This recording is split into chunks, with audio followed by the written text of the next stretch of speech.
Welcome, and thank you all for joining us for today's webinar with the Appraisal Buzz and Clear Capital. Does your appraisal data include racial bias? Our presenters today are Kenon Chen, John Brenen, Jillian White, and Jessica Brown. Kenon, I'll pass it over to you. Thanks so much, and welcome everyone. Thanks so much for joining this webinar. It's definitely one that's a topic of passion for myself, and I can speak for the panelists and say that these are folks that have really been diving into this topic, and this is going to be a really great discussion today. You know, as we've been prepping for this discussion, it's been amazing to see, you know, the different perspectives, but also, you know, the expertise that these panelists have been bringing to this subject, and really approaching it from all angles. So we hope that you enjoy it today, and that we're able to dig a little bit deeper into this topic. Does your appraisal data include racial bias? One of the things that we talked about was, obviously there's a lot going on with discussions in the industry right now, and in the media around this topic. What we really wanted to do was maybe take a little different perspective on it and dig into what are some of the more, you know, in-depth sort of practical ways to approach this topic from the standpoint of data. And so for our agenda today, we're going to be covering a few different areas. Number one, you know, how do you analyze your data? John's going to walk us through a case study and really look at how to step through the data itself as part of the appraisal process. And then Jillian's going to dive into the idea of measuring appraisal bias. What are some ways you can approach even trying to quantify it if it exists?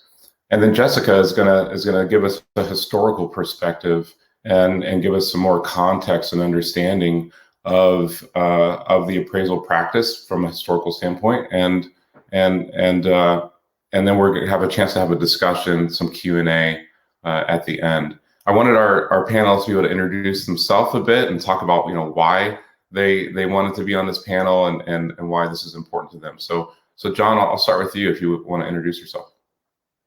Sure, thanks, Kenon. Hi, everybody. Thanks for joining us today. My name is John Brenen. I am the Chief Appraiser at Clear Capital. I have been in the appraisal profession for about 40 years now, as difficult as that is to say. And I think it's important for us as a profession to be aware of this issue and look at potential bias and discrimination issues so that we can answer it for those looking in externally and be able to talk about what we're doing to try to solve this problem. So with that, I'll turn it over to Jillian if she'd like to introduce herself. Hi, everyone. My name is Jillian White, and I am an appraiser of just 18 years, so I have some time before I catch up to you, John.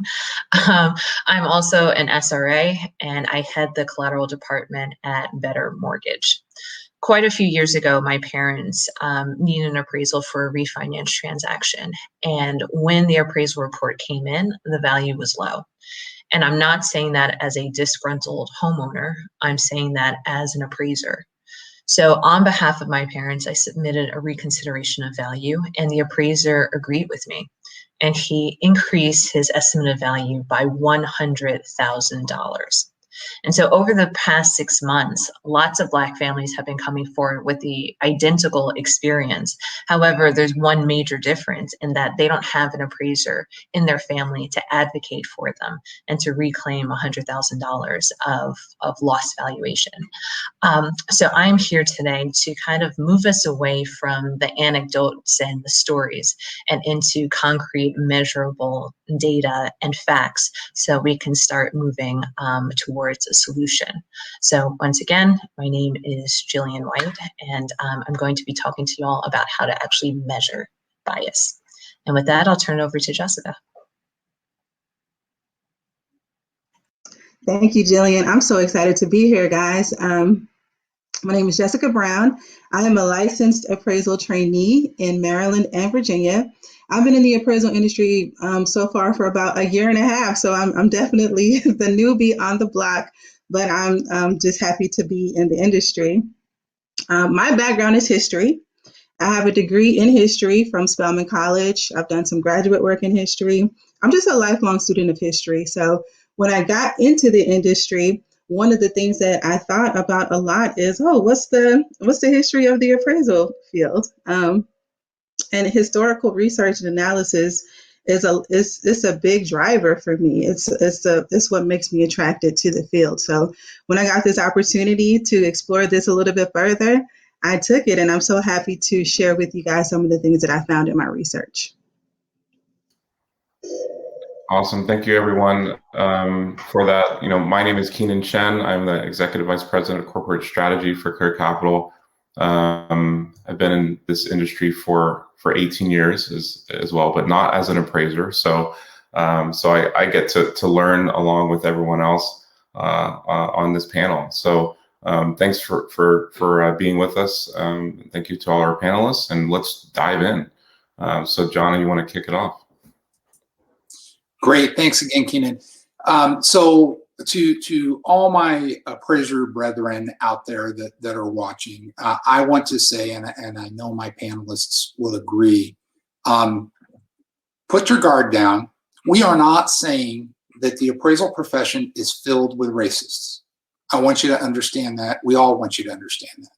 What we want to do is make you aware of some things, to question what you're looking at and how you're analyzing things. Not saying that you have a racist tendency or that you are a racist or anything like that. So please understand that's not where we're coming from here. But let's all try to look at what we're doing in our profession and see if we might be able to find a better way to address some of these issues that we're going to talk about today. With that, I've got this fictitious case study, and it is you'll see it's very simplified, but it's just designed to make a point. This property, 414 Elm Avenue, is in an area of generally conforming tract homes, 1,000 to 1,800 square feet. You've got schools, shopping, all the amenities located just north of this neighborhood. It is an extremely diverse population. There are a lot of mixed races within the population of that neighborhood. And the couple that is under contract to purchase this property happens to be of mixed race. Most appraisers will say, well, that doesn't matter. Great, that's great. But this is just a point of information for this study. There is also a competing neighborhood to the north of this subject neighborhood. It is within the subject market area, so it certainly is a potential for sales comps and data. It also consists of similar sized homes. It also is, as you'll see on my map on my next slide, my very simplified map, it is in the same proximity to services and amenities. This neighborhood is a little less diverse. It's primarily a Caucasian neighborhood with fewer races being represented. So as we look at this data, you'll see the subject property located at the top is a pending sale at $345,000, and you see the characteristics of the property, a little over 1,600 square feet, 3-bedroom, 2-bath. I've listed 6 comps here. The first 3 happen to be right within the subject's neighborhood. You can see the proximity here, and you'll see it on the map in a second. And then there's comps 4, 5, and 6, which are from this competing neighborhood within the subject market area. And if you take a glance at these comps and you look at the 3 comps in the subject neighborhood, which are 1, 2, and 3, you can see their values are a little bit lower. You look at the comps in 4, 5, and 6, and you can see they look a little bit higher. So immediately, an appraiser may look at this and say, maybe that subject neighborhood isn't quite as desirable as the alternative neighborhood within the subject market area. But let's take a deeper dive. So first, let's look. Here's my high resolution professional map that is designed to just simply illustrate the issue. The subject property and those first 3 comps located right here in this neighborhood, very close proximity. You have all these services located immediately adjacent to the north. And then adjacent to that, you have this competing neighborhood where comps 4, 5, and 6 are from. You can see equal distance to the services and proximity to parks, schools, shopping, etc. So let's take a little bit deeper dive on those sales. Before we do that, the appraiser, based on looking at those sales, may very well say, okay, based on looking at the map, looking at what I saw on that first slide with those 6 comps, that's kind of what I thought. That neighborhood is a little bit superior to the subjects, and that's what I had suspected. And look, I'm able to document that by looking at those sales. They were higher priced than the ones in the immediate subject neighborhood. The question is that really the case? So as we look at this, in the subject market area, you've got the 2 neighborhoods, comp 3 in the subject neighborhood, comp 4 in the alternative neighborhood in the subject market area. You see that in a very similar date of sale, very similar sale prices, very similar homes.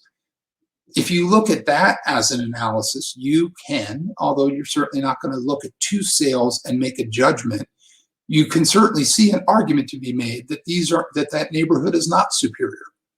That based on these 2 sales, at least, you could make an argument that this neighborhood is extremely similar to the 2 neighborhoods because the prices are the same for the same type of house. Very little difference there. Let's continue to look at this, and let's say comp 2, which is from the subject neighborhood, and comp 5 from the alternative one. If you compare these 2 houses, yes, comp 2 sold for $325,000 back in March of this year. Comp 5 in the alternative neighborhood sold for a little bit higher price, same time. But if you look at the characteristics, you see that the comp in the subject neighborhood was actually about 300 square feet smaller and had 1.5 baths versus 2, which could potentially account for this difference between 325 and 340 in those sale prices. So again, a potential indicator saying that if you adjusted this for its size and its room count and maybe any other features, a slightly smaller lot size, maybe that neighborhood to the north is not superior like we originally thought. If you then look at the subject sale, you say, okay, it's pending at 345, 1,600 square feet, etc. You go and look at comp 6, which is a very similar sized home. It did sell for quite a bit more. Of course, we don't know what other features are here. There's a whole litany of things that could be involved. But if you look at this, you might say, well, maybe that neighborhood is superior. Maybe it's not. We really can't tell from that. But we can tell one thing, that the sale price of $345 doesn't seem to be out of the range within the subject market value. People are paying this price. We have a confirmed sale, very recent sale that would show that. So that at the very least, might set an upper indicator of market value, if nothing else. So then we say, based on what we're looking at, is that neighborhood actually superior? Or is it possible that they're really similar, but the appraiser didn't recognize a value trend? And I think that most of us in the appraisal business over the last year or two certainly know that increasing value trends are something we see in a lot of markets, and of course we've all seen the stories about crazy overheated markets. So let's take a little bit closer look at that. You've got the subject property neighborhood, both comp 2 and 3. You've got one that sold for $325, one that sold for $330. The $325 is much more recent. It's almost 4 months. Or January, February, March, and it is considerably smaller and only 1.5 baths. So when you look at the fact that it's still less than the 330,000, when you account for size and you account for the differences like the bath count and the lot size, it's certainly possible that what you're seeing here is not a distinction in value based on location, because they're in the same subject neighborhood, but that there is an increasing value trend. By the time you adjusted this up for the comp 3's features, it could be 340, 350, maybe somewhere in that ballpark. So what's the moral here? The moral of the story is, we as appraisers are required to comply with Uniform Standards of Professional Appraisal Practice, USPAP, which includes in the ethics rule the requirement to be independent, impartial, and objective, and to perform assignments without bias. And we really do our best to do that. But Even so, we may have some predetermined notions, like when we first looked at those sales, that neighborhood to the north, it might be superior. We're seeing some higher values there. If we go in with that mindset, it's easier to confirm what we were thinking than maybe really take a deep dive and look at things like the value trends. In this example, the increasing value trend, and that might have accounted for the difference. So with that, I am going to turn it over to my friend Jillian White to talk about measuring appraisal bias. Hi again, everyone. Okay, so let's get started. So the first thing I want to say is that if all things are equitable, then the data should reveal absolutely no trends. And so this is an opportunity for everybody to take a look at their data and see what comes up. However, if a trend is identified, then that suggests that there could be some bias in the data. So to start, it is very important to define your terms. Basic commentary such as black neighborhood, white neighborhood, or even the identity of the homeowner actually can be very nuanced and have an impact on your data. So if you are defining neighborhoods by racial composition, what is that racial composition? Is it 51% Black or is it 85% Black? And it's really important to identify this at the onset when you're getting started with the analysis. Same thing for the identity of the homeowner. Is the identity of the homeowner being defined by you in terms of what your perception of that person is, or is it based off of how the borrower themselves identifies through the HMDA data? And so again, it's important to differentiate between the two and to make sure not to mix the data sets because it could have an impact on your findings. Next, setting parameters. So in having conversations about bias in appraising, a term that comes up a lot is boiling the ocean. And so you don't want to attempt to boil the ocean. It's really important to have a finite set of parameters at the onset so you know what you're working with. And here I've listed a few recommendations. First one, focusing in on refinances, not on purchases, because oftentimes appraisers anchor to the contract price. Focusing on interior inspections versus exterior inspections. Single family versus multifamilies or condos. Really the secret here is just to focus on the same property type. So whatever data you have an abundance of, focus in on that subset. Also, again, defining the neighborhoods in terms of urban, suburban, and rural. There can be huge implications on the data based on a comparison between like an urban neighborhood versus a suburban one. And then lastly, the number of transactions. You want to make sure that a similar number of houses are being sold in each neighborhood. Otherwise, once again, that has the potential to skew the data.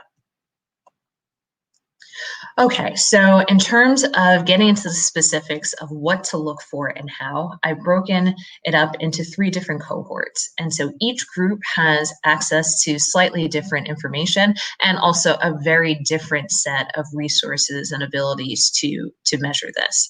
So to begin with, I'm starting with the appraisers. And so at the offset, really identify about how many reports you want to take a look at, since chances are this is going to be a very manual process. And so at the appraiser level, we're able to take a look at some very basic trends, such as the number of comparables. So in Black neighborhoods, once you've defined that for yourself, and white neighborhoods, are they both given the same number of comps in your appraisal reports? If they are, great. If they aren't, just something to take a look at. Also, a breakdown of the sales versus listings. So does one neighborhood have the tendency to have more sales and another neighborhood have the tendency to have more listings? And so again, a lot of this is going to be dependent on the number of transactions in that particular neighborhood. So it's important to do an apples to apples comparison, but just a starting point to take a look to see if anything reveals itself. And then the last point I have here is if you are including additional comps in your reports, like a comp 4 or above, which I know in most cases appraisers are those additional comps making a case for a higher valuation, or are they making a case for a lower valuation? And again, we're just getting acquainted with the data and taking a look at what trends, if any, reveal themselves. Now, at the AMC level, AMCs have access to a bit more data, or a lot more data, and can take a look at macro trends, such as the distance of the comparables. So again, if neighborhoods were to be divided between white neighborhoods and Black neighborhoods, what is the average distance of the comps? Is it equivalent, or is there a trend that begins to appear?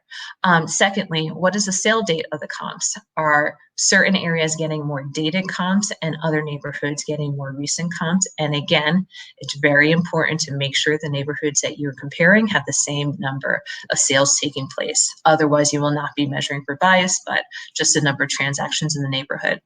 And then finally, where is the value being reconciled? So are there certain neighborhoods that have the estimate of value coming in towards the higher end of the value range? And are there neighborhoods where the estimate of value is coming in towards the lower end of the value range, or is it always smack dab in the middle?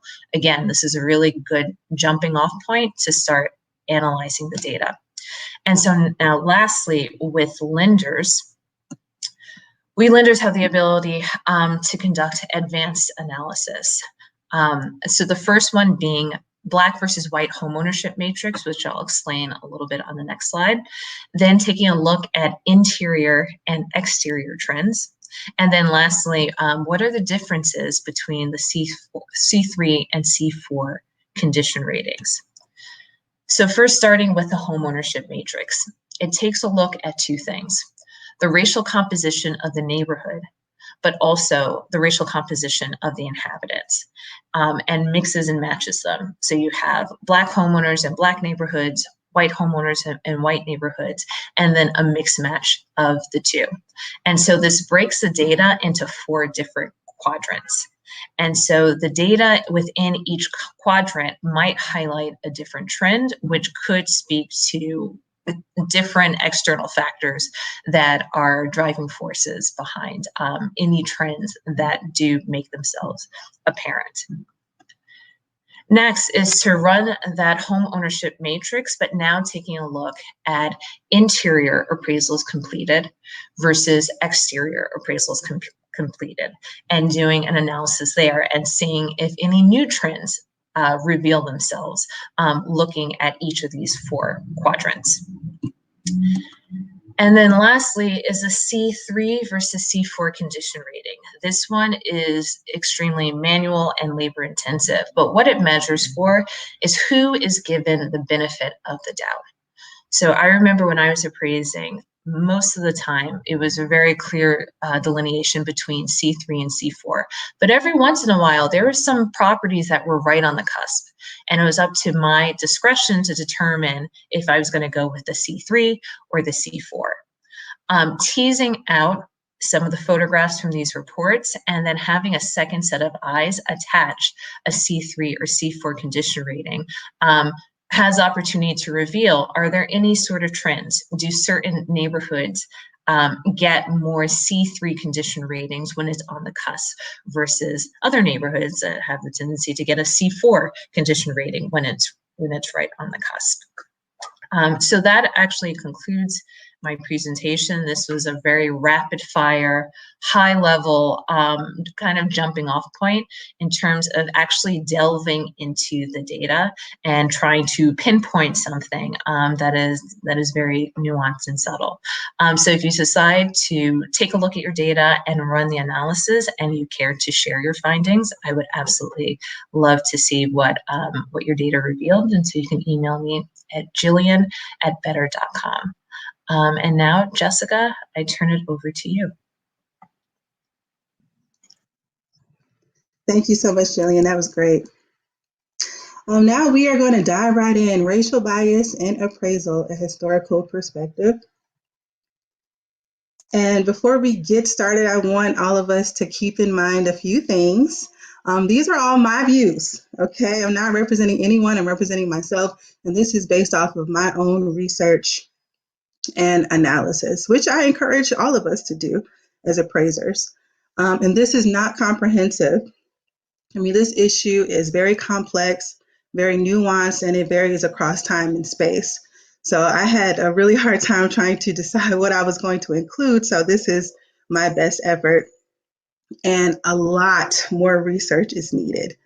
A lot more research is needed because we all know that it's illegal to consider race in an appraisal. Right there in the 1004, it says, race and racial composition of the neighborhood are not appraisal factors. It's written in bold letters, one of the only sentences on the whole form that's written in bold. But what I wanted to know is, how exactly was race considered in appraisal before it became illegal? How did it show up in an actual appraisal report? What type of adjustments were made? That's what I was most interested in from this perspective. And I mean, spoiler alert, I'm still looking for answers, guys. Okay, but this is what I learned from the research that I was able to do. So about every week or every other week, I get bombarded with articles from my friends, family, colleagues about specific examples of alleged appraisal bias. And I always read them. I find them fascinating. And my very first question every time is, how can I get a copy of these reports? Okay, I want to see them for myself. And but I mean, that never happens. That never ever happens. And just to the powers that be that are watching this, if you have the ability to show us these reports in these articles, please do, because I know I'm not the only one interested in kind of comparing them for myself. But what I found as we discuss these articles in the different appraiser forums that I'm involved in, there is a lot of pushback, like John mentioned before. And a lot of people think it's just, false information, the media trying to push a certain agenda, or it'll be something like, oh, this is a one-off, this is anecdotal, this one bad apple doesn't spoil a bunch. But what I would encourage all of us to do is to think of it as more like qualitative data. I mean, this is observable data that is worthy of a deeper dive into underlying reasons and motivations and opinions that would affect even one appraiser to have an opinion of value that is so off the mark. And we as appraisers, as appraisal professionals, should take this very seriously. And why is that? 2 words: public trust. Okay? Public trust is the foundation of our industry. The very first sentence in the preamble of the USPAP says, the purpose of the USPAP is to promote and maintain a high level of public trust in appraisal practice.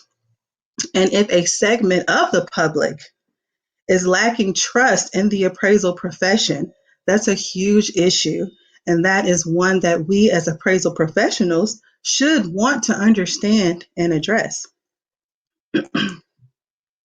So the best way, or my preferred way to think about this, because it's a lot to think about, I tend to think of it on a macro level from a structural racism perspective. And I provided a definition here from the Aspen Institute, as opposed to individual racism, which is really by an individual. Structural, or systemic racism is really about social and economic and political systems, public policies, laws, institutional practices, all of these things reinforcing the ways that specific racial groups will experience inequity. And so I want to know what public policies, what laws do we have on the books that directly discriminate against minorities and affect property values? And how are they still affecting these neighborhoods today? And what laws and policies can we put in place that would be restorative? So there are several methods of legal devaluation.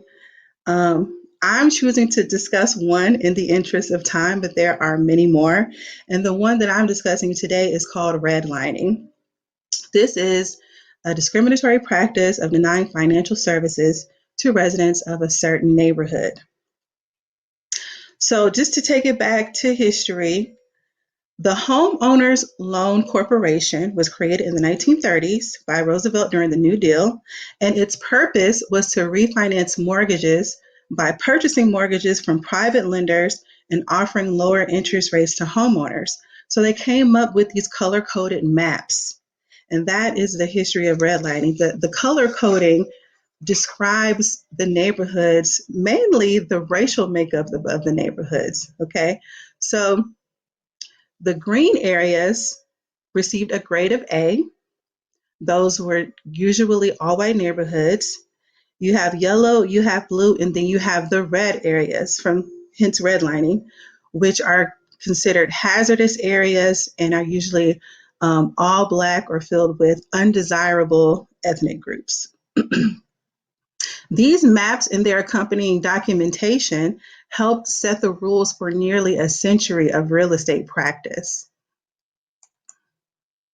So here's a case study. This is Baltimore. I used to live here, and as a matter of fact, I owned a home in that red area that's outlined in the map.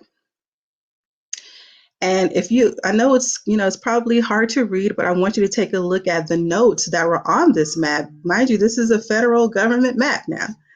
It says here, inhabits its infiltration of Negroes.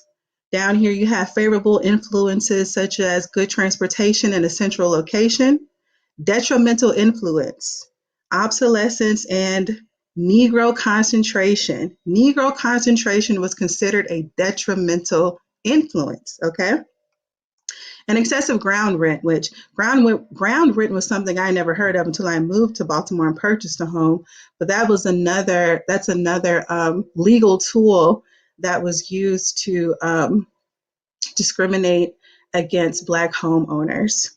And I want you to take a look at these instructions down here, instructions to the Hulk agents, these federal agents.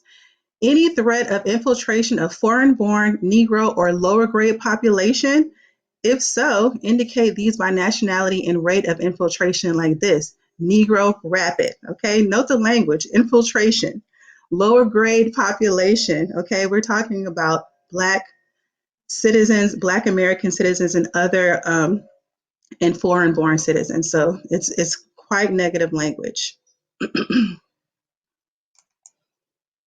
So why does this matter now? Well, because most residential appraisers rely heavily on the sales comparison approach. The sales comparison approach is a method of forming an opinion of value, which estimates the value of a property by comparing it to comparable properties which have sold recently. In short, it is largely based on historical data, okay? And that is a huge point to make here.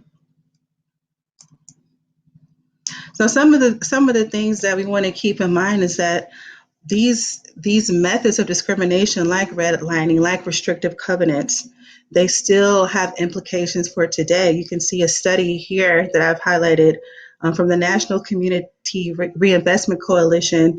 They talk about how the impact still persists in many cities today. Well over half of cities that Hulk graded as hazardous are still considered low to moderate income today.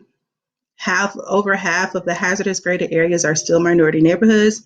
And by comparison, the vast majority of the areas that were deemed best in the 30s remain middle to upper income and are 85% predominantly white.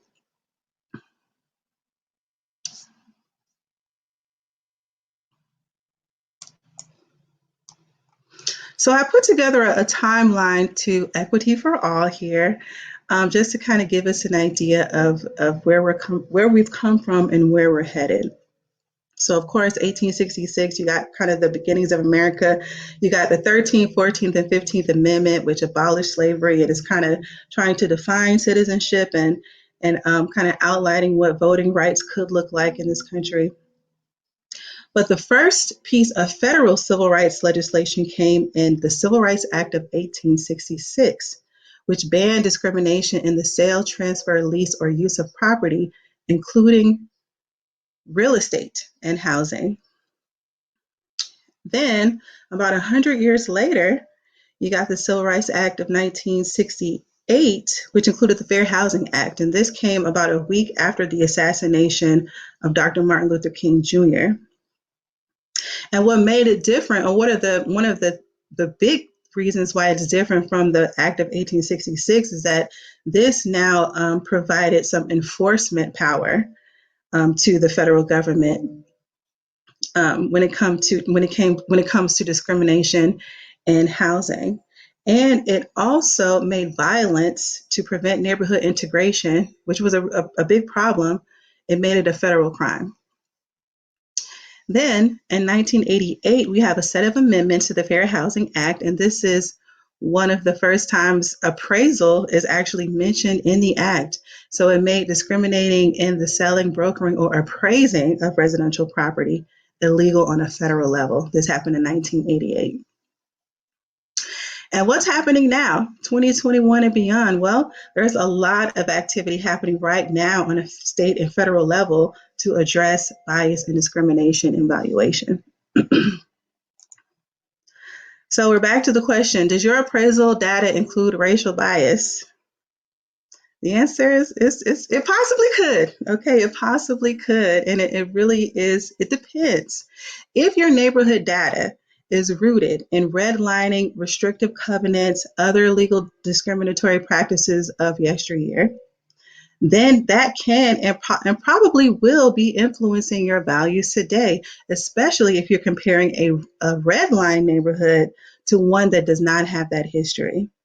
And I find in conversations like these, you often have to say what you're not saying, which is it's not the only factor.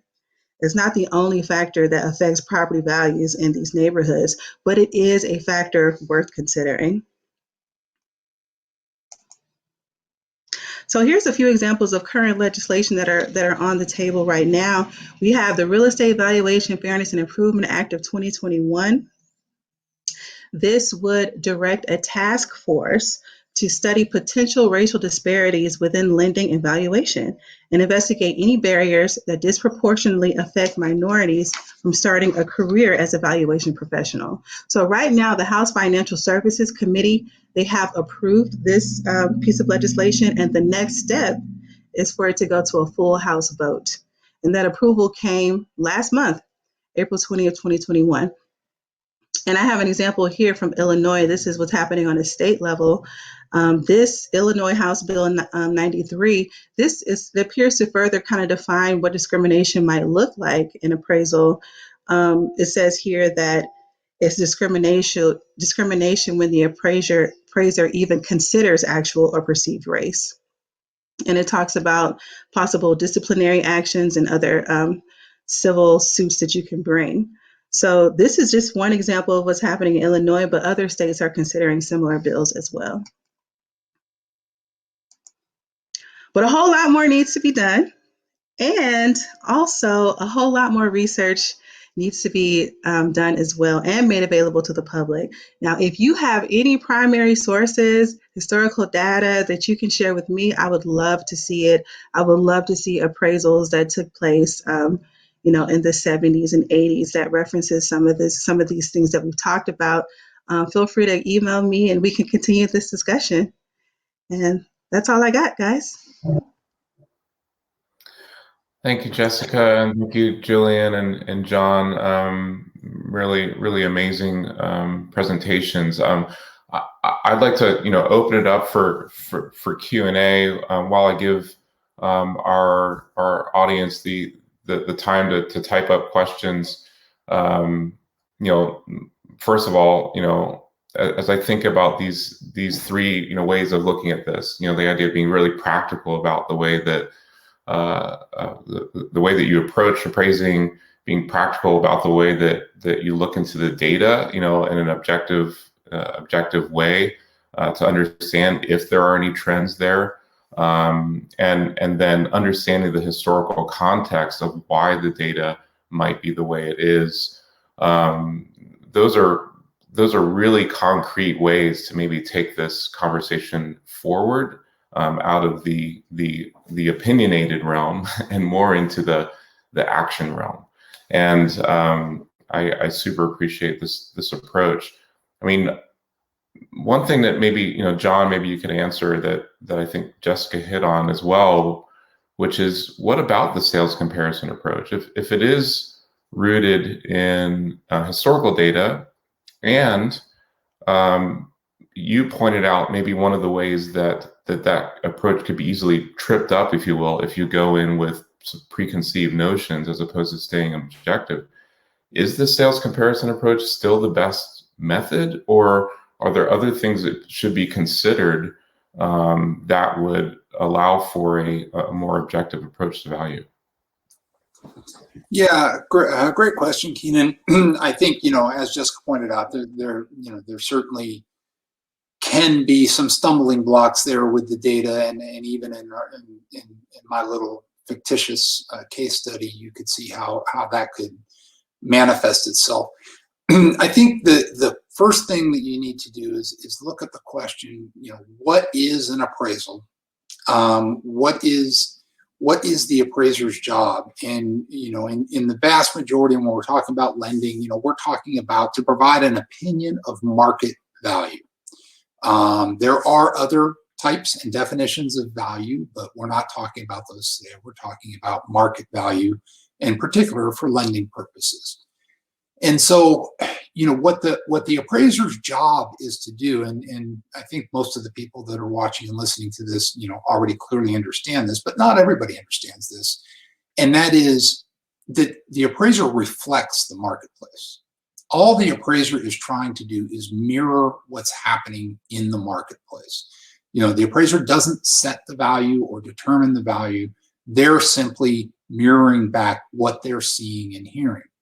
Sounds real simple, but what they need to be seeing and hearing, to your point, is they need to be doing that in a completely objective fashion and not relying on predetermined beliefs or notions of what they think.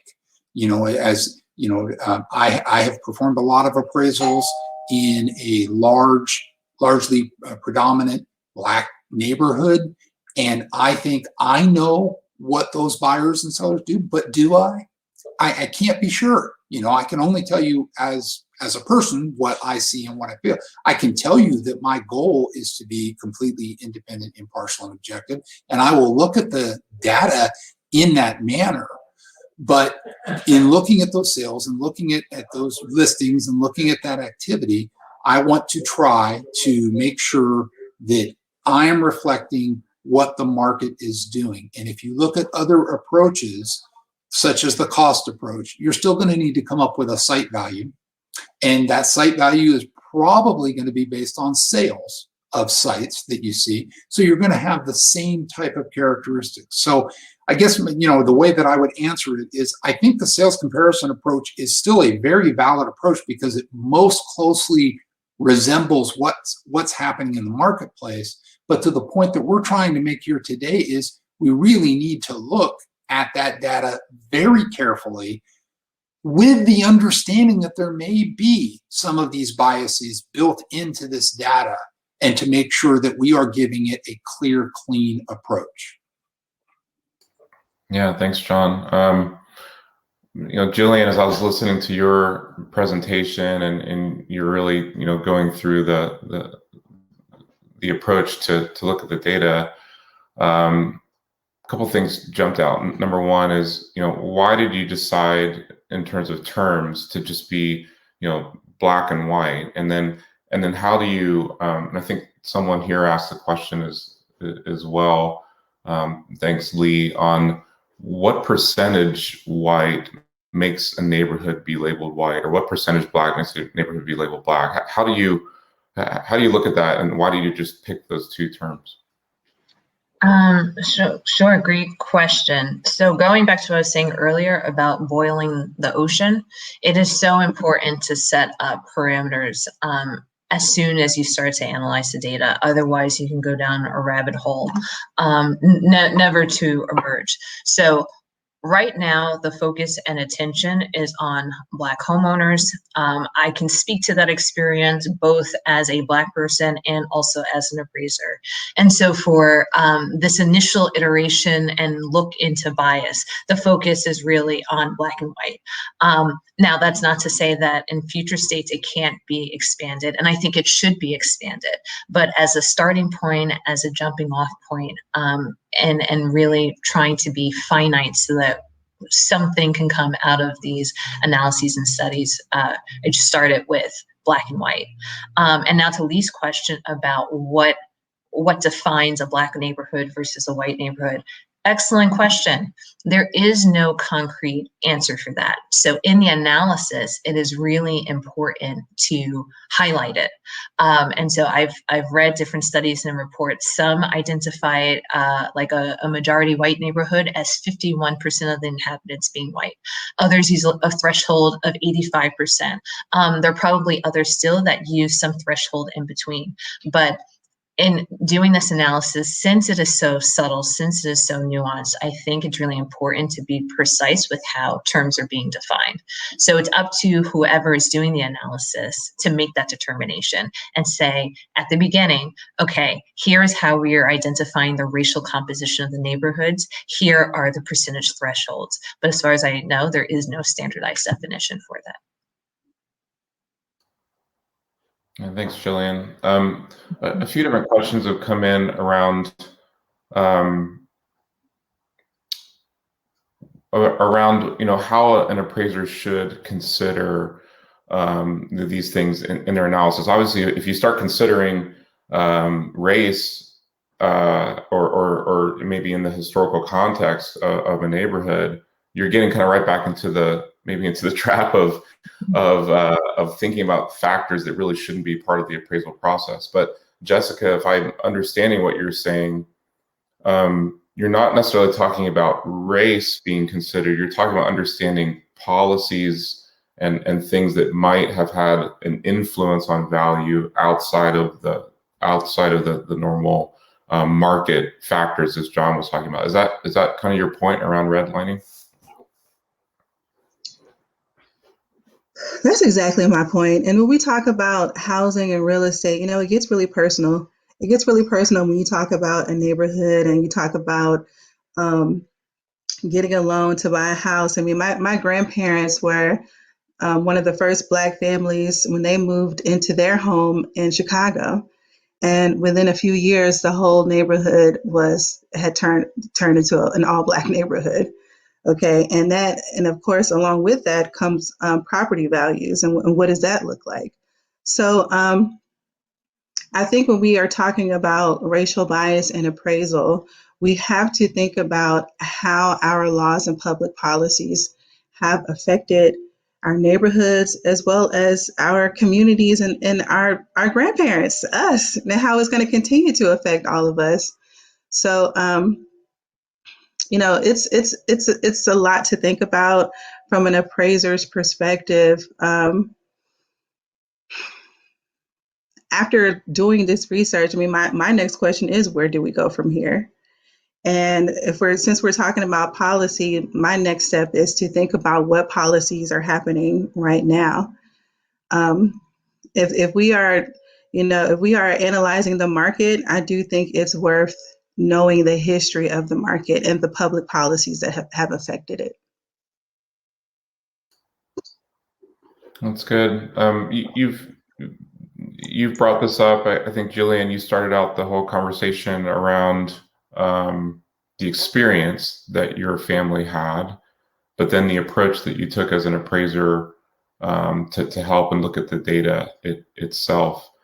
How do you reconcile between the experiences that people are having that might not necessarily show up in the data, and how do you advise, I guess, that that the experience is still taken seriously while there might not necessarily be something showing up as specific bias within the data? Kenon, I think that is the question. I I continue to try to reconcile it, because as a lender, I'm looking at this from a risk perspective. However, as a Black person who's experienced it, I'm looking at it from the frustration, the disappointment. Also, there's a lot of talk of Black families erasing themselves from their homes. I have gone through that exercise. I know firsthand how painful it is. So I don't know if there'll ever be a complete reconciliation, as much as a toggling between the two and kind of putting on a different hat, if you will, for different conversations. However, it is what fuels my commitment to actually figuring out how we solve for this, because again, from my own personal experience, and Jessica, I think you put it so well, breaking it down into the qualitative experience and the erosion of the public trust. We have to start attaching numbers to this, and only when we attach numbers to it can there be really policy changes and procedural changes, and measure the size and the scope and the scale, and really move towards solutioning. And I think maybe at that point in time, that's when the reconciliation will come. But right now, I do feel very much so pulled in opposing directions. Yeah, speaking of solutioning, there's quite a few questions coming in around practical steps that could be taken, more solution focus. One of the questions is around increased diversity. Is there increased diversity into the profession, into the appraisal profession that would help? And specifically, Clear Capital, is there anything Clear Capital is doing or Better is doing around increased diversity in both appraiser panels as well as AMCs? John or Jillian, you can start on that. Well, Jillian, if you don't mind, I'll jump in first, and if you want to afterwards. Great question. And absolutely, there are efforts to increase the diversity in the appraisal profession. It is sorely needed. If you look at the makeup of the appraiser population, it is not reflective of the general population. It is, as me and some of my cohorts have said, there's a lot of us that are male, pale, and stale. We need to change that. We need to make sure that there are perspectives from a very diverse group, including Black appraisers, including appraisers of other races. Will that solve the problem? Appraisers are supposed to be independent, impartial, and objective. So just by virtue of having more race, is that automatically going to solve the problem? Probably not, but will it help in making sure that those perspectives that I alluded to earlier, that, I think I understand it, but how do I know? I think I understand what the market forces are, but I don't know. So I think, to answer the question, absolutely. For example, what we're doing at Clear Capital is we are embarking on the new practical applications of real estate appraisal simulated training. And we are going to try to partner and focus with groups like HBCUs, with primarily minority-based appraiser associations and groups. We want to use this as an opportunity to allow a more diverse group come in to either A, work for our company directly, B, be on our panel of approved appraisers, or C, if they don't want to work for us or be on our panel, have the opportunity to give them the experience to go into the profession in the area that they want to. So absolutely crucial. Jillian, anything you wanted to add there? Yeah, at Better, we're taking a look at this as well. I think I can't think of any situation where diversifying the appraiser population would hurt. I can certainly see it moving things forward, because each of us come with our set of biases, unconscious or conscious, and so having different perspectives kind of compensate for that, and having a blended view of the world, I think, will just make appraisers as a whole much more powerful. And so what we're doing specifically at Better is rolling out a trainee program where we are going to be recruiting for trainees with an emphasis on diversity and providing them with their qualifying education courses. In addition to that, pairing them up with the supervisory appraiser. Because I know for many appraisers out there, and this is certainly my case, finding that supervisor is incredibly difficult unless you already know somebody who's in the business. And when I started, I can't tell you how many times people asked me, who in your family is an appraiser? I didn't have a family connect. And as a result of it, I almost wasn't able to break into the industry. So we're going to be bypassing that for these trainees who enter into it and pairing them up with supervisors directly to make sure that whatever diversity comes into the pipeline actually stays in the pipeline, and these people have the opportunity to get their experience hours and go on to become licensed or certified and serve the community, because we think it just makes sense that appraisers look like the communities that they are serving. Yeah, I mean, Jessica, you've gone through this process of being a trainee and coming into it, more recently. Any helpful ideas from your standpoint in terms of what would increase diversity in the appraisal profession? And then I've got a quick follow-up question for you from someone too. Well, I'm so glad that you asked, because I am a benefactor of a really great program that Fannie Mae created and is now partnered with the Appraisal Institute, called the Appraisal Diversity Initiative. I was definitely knocking on doors trying to find a supervisor, but it wasn't until this program that I was able to be connected with mentors and just experts in the industry. And I also won a scholarship to pursue my coursework. And so the Appraisal Diversity Initiative, you can find out more about it on the Appraisal Institute website, as well as Fannie Mae. They just came out with a new crop of participants just a few weeks ago. So I am super excited about this program. And I think they're doing it on a quarterly basis where they are matching prospective trainees with mentors. So they're not like your technical supervisor, but they are experts in the appraisal industry that can help guide people like me to the right resources so that we can become experts in appraisal. Very cool. And I'm happy to say that Clear Capital just became a sponsor of that program. So we're super excited about seeing the results of that. So thanks, Jessica, for your story on that. To take us home. So thanks. There's an overwhelming number of questions that have come in. So I really appreciate everyone responding. But I just want to maybe finish out with one last question here, and maybe for all of you. There's some confusion around whether the ask here specifically for appraisers is to look at to consider race and they're doing their analysis, or are you asking to look back on work that's already been done to just make sure that there's no trends within the data? Like how do people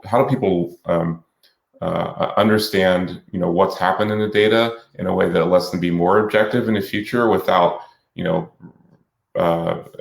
without race being considered as part of their future assignments? So I'll maybe Jillian, why don't you start?